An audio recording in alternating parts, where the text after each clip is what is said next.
Welcome back to the channel, folks, and the next in our Tales of Local History, where we tell a fascinating story of a local beauty spot known as Kester Falls and the demise of a fine Victorian house, which is a tale long since forgotten and one you most definitely could not make up. We follow and tell the tale of the occupants of the house who were deported to a penal colony in Australia in 1850, and the remaining descendants of the house who set fire to it in 1903 as a result of a bailiff's visit arising from the contest on the sale of a bench from the local Shelf school. But let's begin by looking at Kester Falls as we see it today. The waterfall is derived from a natural contour fall of between 30 and 40 foot arising on Coney Beck. The pool beneath the fall has recently been improved by the building of a retaining wall and is now holding more water. The name Caistor is a corruption of the Christian name of the main family member who lived in the now ruined house, Caistor or Christopher Petty, and it's likely to be unique to the Yorkshire dialect. If you are approaching the falls via Green Lane on the Calderdale Way, the upper path at the top of the clough will eventually take you over to Norwood Green. If you are following the signs to the base of the waterfall, just before you approach, you will see on your left hand side the site of the ruin of the old Victorian house.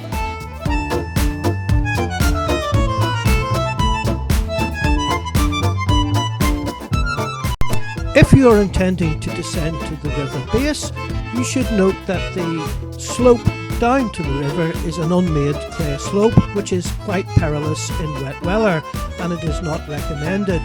Also, the nature of the slope is not particularly user-friendly.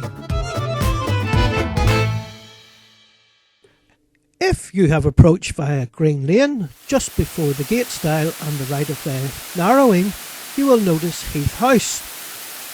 The area behind Heath House is known as Berry Bottom, and it was something of a prestigious nursery between the 1920s and 1940s, which was popular with the people of Shelf for cream peas and strawberries.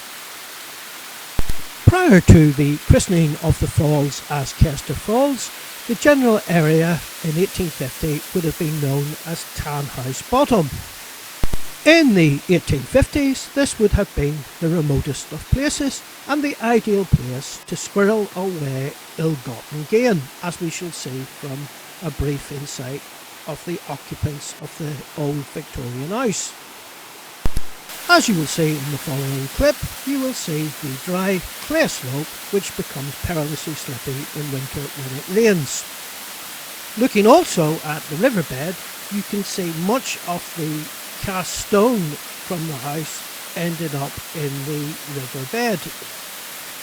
Coleybeck flows onwards to Norwood Green, where there was situated an old corn mill, which in its own right is an episode, and indeed threw up a substantial legal challenge some 200-300 years ago about the right to mill corn in particular parishes. However, in today's episode, we are going to focus expressly on the demise of the old Victorian house and the interesting family that lived there in and around the 1850s up until 1903. There are three branches of the Petty family in Shelf, and we will concern ourselves with the offspring of Hannah and Christopher in and around 1850, which included David, William and Sylvester, and their subsequent demise to the penal colonies as a result of their actions. Whilst the notorious element of the family had long left the country, the descendants of the lineage still lived in Tan House Bottom up until 1903, when, as a result of the fire, the Victorian house was destroyed. Here follows the tale of how that came to be. I first noted this ruin in 2000 when I walked the Calderdale Way, and the site was much more prolifically overgrown. It led me to ask a number of questions as to why such a large building came to be demised, who lived there, what did they do, and what did they do to so cause it to be demised. Who knows, the little cubby on the left as you enter could be the very place that the ill-gotten gains were stowed away. This old map of 1853 shows the topography and extent of the building, which, as you can see in the 1908 map, there was little or no record of the ruin that was left. The area at the bottom of Green Lane, directly behind Heath House, is known as Berry Bottom, largely due to the presence in history at some point of an Edwardian nursery, which was popular with the people of Shelf for cream teas and strawberries on Sunday. On the 1841 census, the term Tan Pit's Bottom is used, likely due to the association with cattle from the nearby Oxhay farms, which was tanned by creating pools in the nearby Coley Beck. The 1841 census captures the family at Tan Pit's Bottom, although earlier censuses indicate that the family may have originated in Great Horton, Bradford.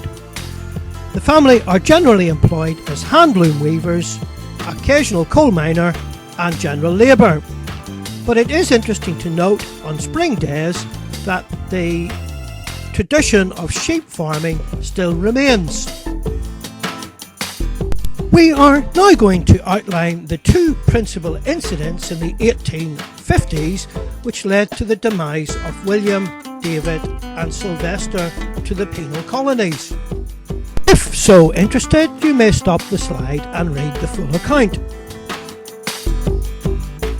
The first documented, no doubt of many incidents, is an armed robbery of a butcher's shop known as James Craven in Manningham Lane in Bradford in the early hours of the morning. Unfortunately, the burglary was thwarted by the three hefty butcher's sons, but not without further incident, with one William Petty producing a blunderbuss, which is a modified pistol, which fired shot which was wrestled from his person. The rest of the tale you can read by pausing the slide. In the second incident of yet another armed robbery, the gang in the early hours of the morning broke into a counting house in Gildersome belonging to one Edward Ackroyd. The armed gang, also in possession of skeleton keys, then went on to commit a grievous assault and stole 20 shillings as well as other items. The final result of these egregious acts was that they were sentenced to 15 years transportation amongst other charges. The rest of the tale you may read by pausing the slide.